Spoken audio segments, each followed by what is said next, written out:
Welcome back to my channel Analytics with Amrita. So today we are solving one more question, that is write a query to find orders where city is null. So for that we will write first, we will check what are the orders we have, what are the cities, what are the order details we have. So for that we will write first select order from orders table. This is our orders table data. So we will check how many rows we have.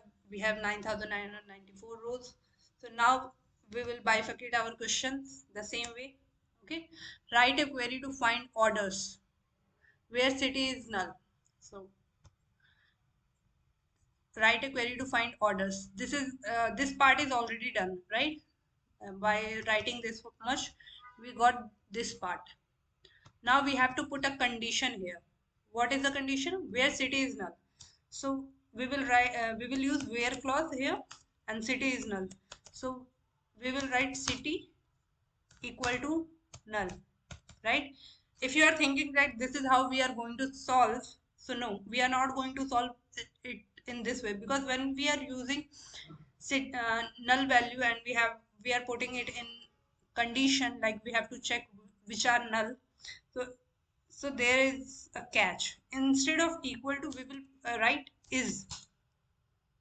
When we have to find null value, we always have to write is null. If we have to find not null, then we will write is not null instead of like equal to not null. No, we will write is not null instead of not equal to not.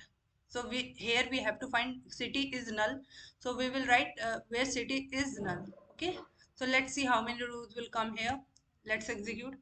So here we are able to find 2 rows, right? So let's see, when we write here is not null, how many rows will come? We have a 9994 rows. So let's run this. We are getting 9992 rows, which where city is not null. We are getting 2 rows less because there are 2 rows which have null values as cities. Okay, so this is how we are going to handle not null and null columns and null rows or null orders. Okay,